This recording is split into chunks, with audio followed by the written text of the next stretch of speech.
Hello students, again I'm here with the online class related with your previous topic of English grammar subject that was use of am is and are। आज हम लोग फिर से उस topic पे चर्चा करेंगे जो हम लोग पिछले क्लास में पढ़े थे, यूज ऑफ एम इज और आर। मुझे उम्मीद है कि आप लोगों ने निश्चित ही इस टॉपिक को पढ़ा होगा और समझा होगा।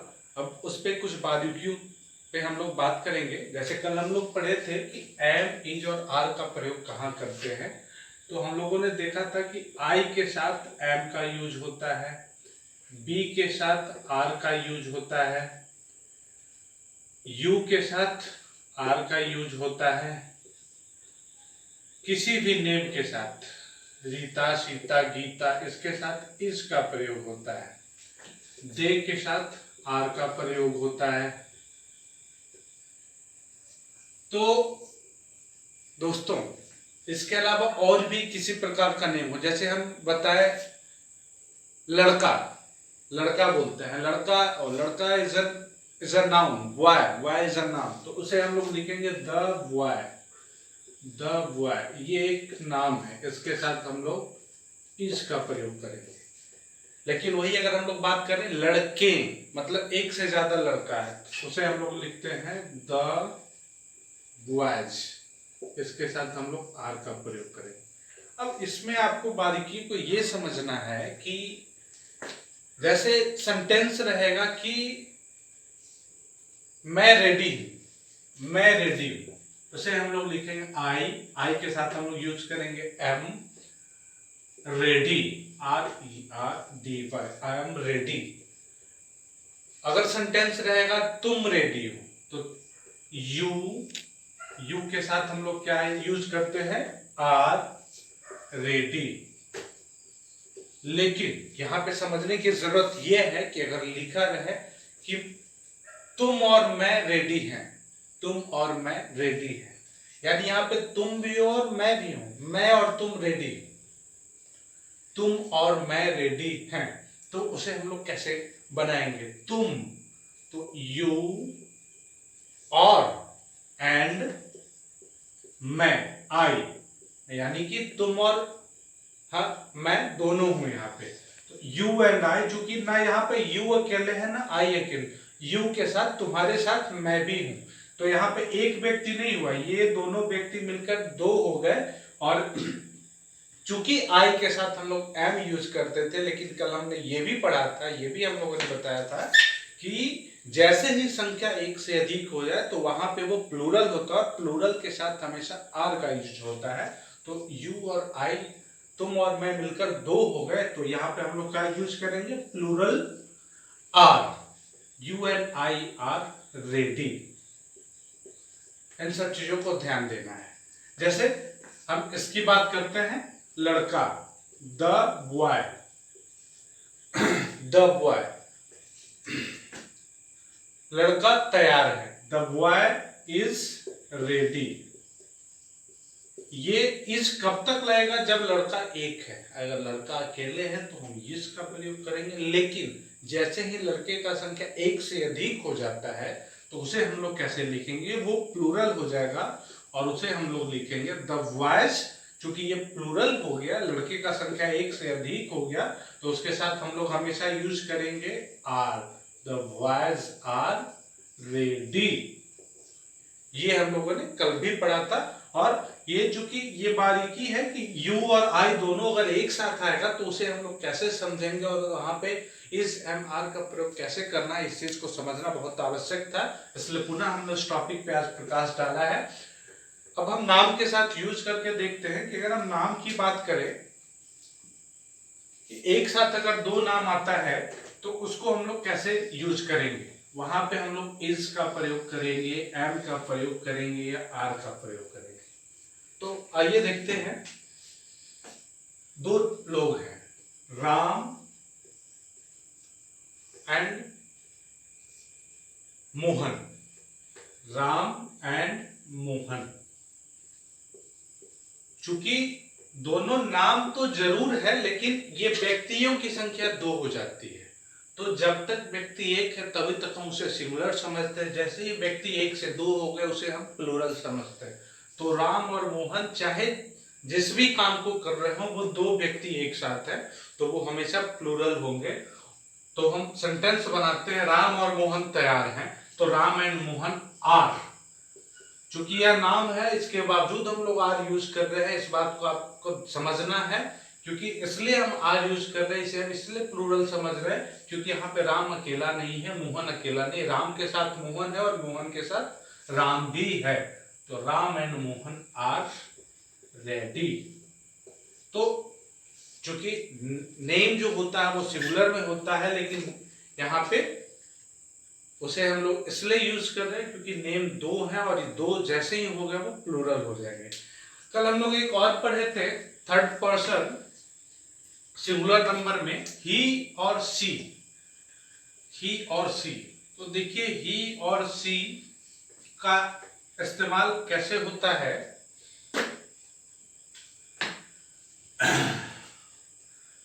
जैसे हम नाम यूज करते हैं राम, राम और वह तैयार है, राम और वह तैयार है, सेंटेंस है राम और वह तैयार है। तो राम एंड कौन, वह, ही, वह को क्या लिखेंगे ही। अगर वह लड़की होती स्त्रीलिंग होती तो सी लिखते, अगर वह लड़का है तो ही लिख रहा है।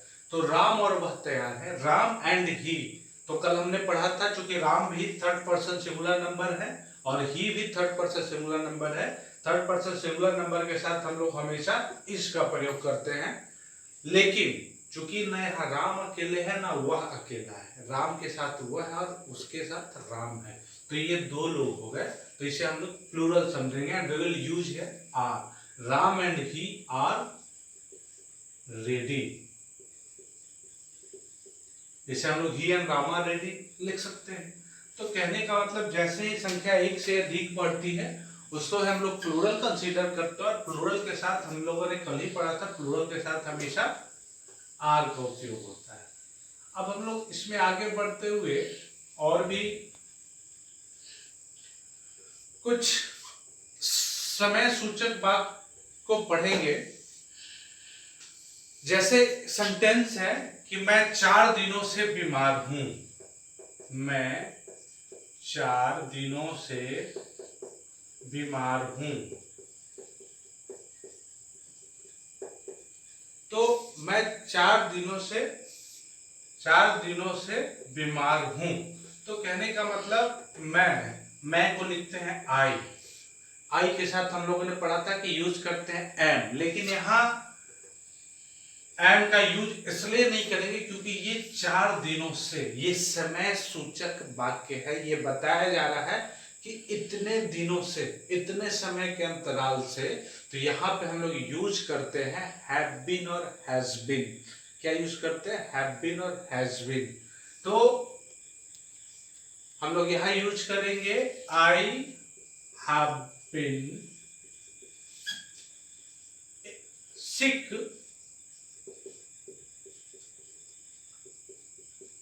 for 4 days। तो कहने का मतलब यहां पे एम का यूज हम लोग नहीं करेंगे, जहां पे समय सूचक वाक्य रहेगा वहां पे हम लोग हैव बीन और हैज बीन का प्रयोग करते हैं। वही अगर रहता वह 4 दिनों से बीमार है तो हम लोग यहाँ पे लिखते he has been sick for 4 days। इसी में अलग अलग प्रकार के सेंटेंस बनते हैं, जैसे नेगेटिव सेंटेंस बन गए, नेगेटिव सेंटेंस। जैसे नेगेटिव सेंटेंस कैसे हम लोग लिखें, जैसे हम अगर बोलते हैं राम तैयार नहीं है, अब तक हम लोग पढ़े थे राम तैयार है, अब हम लोग बोलते हैं राम तैयार नहीं है, तो राम को हम लोग लिखेंगे राम के साथ हम लोग यूज करते थे इज, राम इज। अब चूंकि नहीं है ये नेगेटिव है तो इसके बाद हम लोग यूज करेंगे not, Ram is not ready. तो जैसे नेगेटिव होगा, नेगेटिव में हमेशा इज एम और आर के बाद हम लोग नॉट का प्रयोग करेंगे। इज, एम और आर के बाद हम लोग नॉट का प्रयोग करेंगे। जैसे दूसरा हम लोग देखते हैं, वे लोग नहीं जा रहे हैं। वे लोग दे के साथ हम लोग यूज करते हैं are. We use always are with they because they is considered as the third person plural noun, right? they के साथ are, क्योंकि ये नेगेटिव है, वो लोग नहीं जा रहे हैं, तो they are not, नहीं, they are not going, वे लोग नहीं जा रहे हैं। तो कहने का मतलब अभी तक हम लोग असर्टिव सेंटेंस पर रहे थे, अभी हम लोग जो देख रहे हैं वो है नेगेटिव सेंटेंस, कि यहाँ पे नकारात्मक बातें हो रही है। अब तक हमने पढ़ा था राम तैयार है, अभी हम लोग पढ़ रहे राम तैयार नहीं है। सीता नहीं गा रही है, तो सीता के साथ यूज करेंगे इज, सीता के साथ यूज करेंगे इज, क्योंकि सीता एक नाम है, तो सीता इज नॉट सिंगिंग। जैसे हम लोग इसे कंसिडर करते हैं, लड़का नहीं खेल रहा है, तो कैसे लिखेंगे, द बॉय इज, चूंकि ये सिंगुलर है, एक लड़के की बात हो रही, एक लड़का नहीं खेल रहा है, तो the boy is not playing. वही अगर लड़के नहीं खेल रहे हैं, उसे कैसे लिखेंगे, उसे लिखेंगे द बॉयज, बॉयज एस इसलिए लगा रहे हैं क्योंकि लड़कों की संख्या एक से अधिक है, लड़का एक से ज्यादा है, ये प्लूरल है, और प्लूरल के साथ हम लोग यूज करते हैं आर। चूंकि नहीं है, नकारात्मक सेंटेंस, इसलिए नॉट यूज करेंगे playing, the boys are not playing. तो कहने का मतलब आपको यहाँ पे यही ध्यान देने की जरूरत है कि कौन सा सेंटेंस असर्टिव है, कौन सा सेंटेंस नेगेटिव है। इसमें एक सेंटेंस और होता है, उसे कहते हैं interrogative sentence.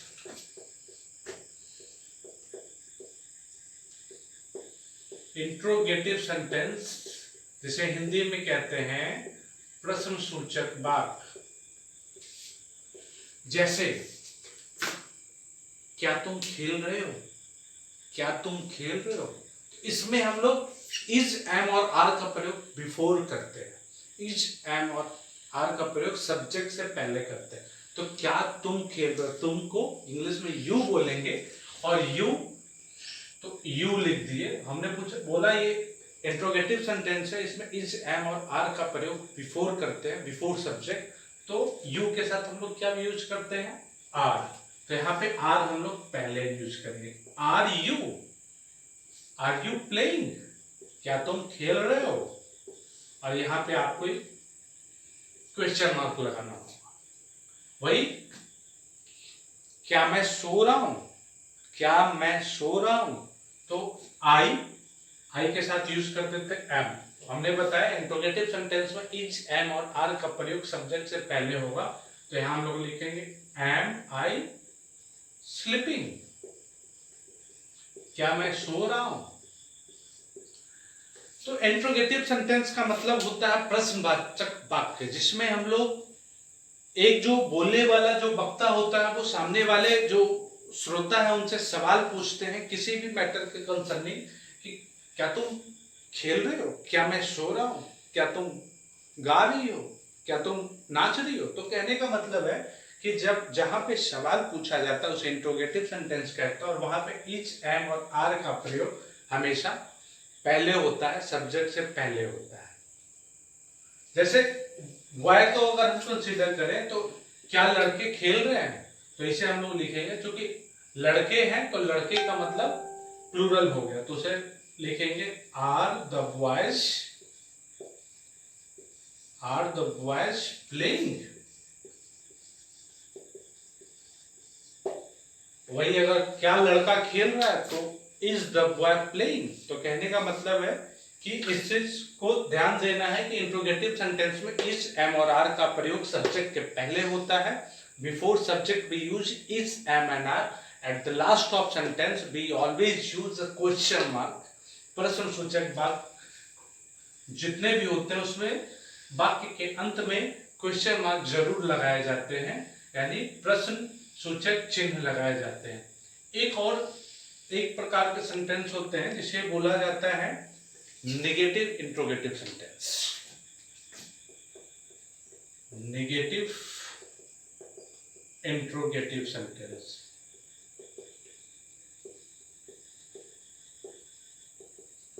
Negative interrogative sentence यानी कि नकारात्मक प्रश्न सूचक वाक्य, जो नकारात्मक भी है और सवाल भी पूछा जा रहा है। अब आप सोचिए कि ऐसा भी कौन वाक्य होगा जिसमें नकारात्मक भी है और सवाल भी पूछे जा रहे हैं। तो वो वाक्य है, क्या तुम नहीं खेल रहे हो, क्या तुम नहीं खेल रहे हो।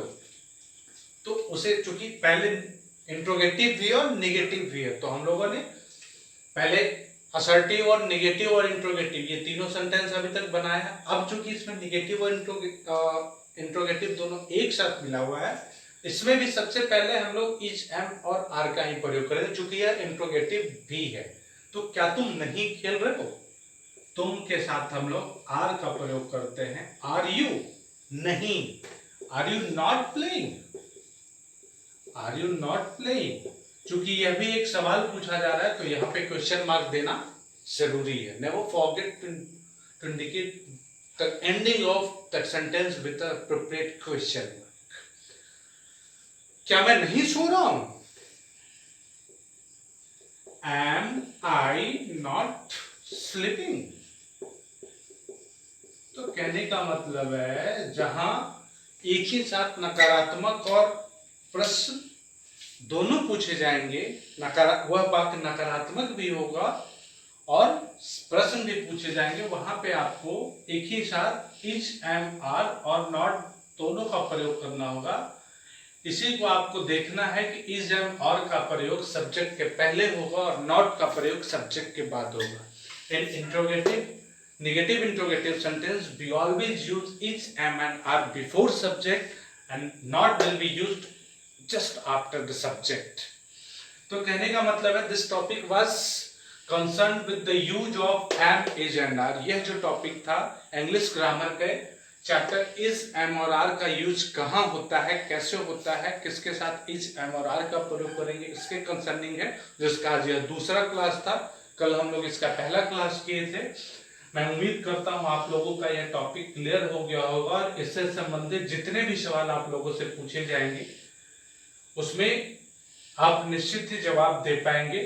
इसका रेगुलर प्रैक्टिस अभी आपको करने की जरूरत है। इज, एम, आर का प्रयोग हम लोग कैसे करेंगे, इन सब की बारीकियों को समझने की जरूरत है। कैसे यू के साथ आई भी लगा है, आई के साथ यू भी लगा है, राम के साथ सीता भी है, सीता के साथ गीता भी है, राधा के साथ मोहन भी है। वहां पे हम लोग इज, एम और आर को कैसे बाइफरगेट करके यूज करेंगे, इन सब बारीकियों को समझना यह आपकी जिम्मेवारी है। इस नोट्स के माध्यम से आप आगे रिवीजन करते रहेंगे, तभी आप इन सब चीजों को समझ पाएंगे। कल हम लोग फिर से एक नए चैप्टर के साथ यहाँ पे ऑनलाइन क्लास में मिलेंगे। तब तक के लिए आपको अपने इस नोट्स को ध्यान देना है, उसे पढ़ना है। यह आपका होमवर्क होगा टू रिवाइज